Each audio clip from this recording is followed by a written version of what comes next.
Welcome once again, my friends, and thank you for stopping by to listen to an old storyteller. Today we have a story from the Bible, and the title of this story is Joseph's Youth. Joseph's Dreams. Jacob lived in the land of his father's sojournings, in the land of Canaan, and these are the generations of Jacob. Joseph, being 17 years old, was pasturing the flock with his brothers. He was a boy with the sons of Bilhah and Zilpah, his father's wives. And Joseph brought a bad report of them to their father. Now Israel loved Joseph more than any other of his sons, because he was the son of his old age. And he made him a robe of many colors. But when his brothers saw that their father loved him more than all his brothers, they hated him and could not speak peacefully to him. Now Joseph had a dream, and when he told it to his brothers, they hated him even more. He said to them, "Hear this dream that I have dreamed. Behold, we were binding sheaves in the field, and behold, my sheaf arose and stood upright, and behold, your sheaves gathered around it and bowed down to my sheaf." His brothers said to him, "Are you indeed to reign over us? Or are you indeed to rule over us?" So they hated him even more for his dreams and for his words. Then he dreamed another dream and told it to his brothers and said, "Behold, I have dreamed another dream. Behold, the sun, the moon, and 11 stars were bowing down to me." But when he told it to his father and to his brothers, his father rebuked him and said to him, "What is this dream that you have dreamed? Shall I and your mother and your brothers indeed come to bow ourselves to the ground before you?" And his brothers were jealous of him.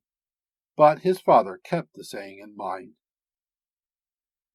Joseph sold by his brothers. Now his brothers went to pasture their father's flock near Shechem. And Israel said to Joseph, "Are not your brothers pasturing the flock at Shechem? Come, I will send you to them." And he said to him, "Here I am." So he said to him, "Go now, see if it is well with your brothers and with the flock, and bring me word." So he sent him from the valley of Hebron, and he came to Shechem. And a man found him wandering in the fields. And the man asked him, "What are you seeking?" "I am seeking my brothers," he said. "Tell me, please, where they are pasturing the flocks." And the man said, "They have gone away, for I have heard them say, 'Let us go to Dothan.'" So Joseph went after his brothers, and found them at Dothan. They saw him from afar, and before he came near to them, they conspired against him to kill him. They said to one another, "Here comes this dreamer. Come now, let's kill him and throw him into one of the pits. Then we will say that a fierce animal has devoured him, and we will see what becomes of his dreams." But when Reuben heard it, he rescued him out of their hands, saying, "Let us not take his life." And Reuben said to them, "Shed no blood. Throw him into this pit here in the wilderness, but do not lay a hand on him," that he might rescue him out of their hands to restore him to his father. So when Joseph came to his brothers, they stripped him of his robe, the robe of many colors that he wore, and they took him and threw him into a pit. The pit was empty, and there was no water in it. Then they sat down to eat. And looking up, they saw a caravan of Ishmaelites coming from Gilead, with their camels bearing gum, balm, and myrrh on their way to carry it down to Egypt.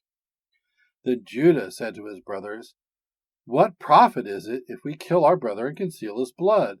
Come, let us sell him to the Ishmaelites, and let not our hand be upon him, for he is our brother, our own flesh."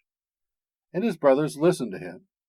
Then Midianite traders passed by, and they drew Joseph up and lifted him out of the pit and sold him to the Ishmaelites for 20 shekels of silver. They took Joseph to Egypt. When Reuben returned to the pit and saw that Joseph was not in the pit, he tore his clothes and returned to his brothers and said, "The boy is gone, and where shall I go?" Then they took Joseph's robe and slaughtered a goat and dipped the robe in the blood. And they sent the robe of many colors and brought it to their father and said, "This we have found. Please identify whether it is your son's robe or not." And he identified it and said, "It is my son's robe. A fierce animal has devoured him." Joseph is without doubt torn to pieces. Then Jacob tore his garments, put sackcloth on his loins, and mourned for his son many days. All his sons and all his daughters rose up to comfort him, but he refused to be comforted and said, "No, I shall go down to Sheol to my son, mourning." Thus his father wept for him. Meanwhile, the Midianites had sold him in Egypt to Potiphar, an officer of Pharaoh, the captain of the guard. Thank you once again for listening to this story. If you enjoyed this story, please press that like button. Also, please help an old storyteller out by subscribing to my channel. The next story will be posted in a few days, so until then, may your story continue to be a good one.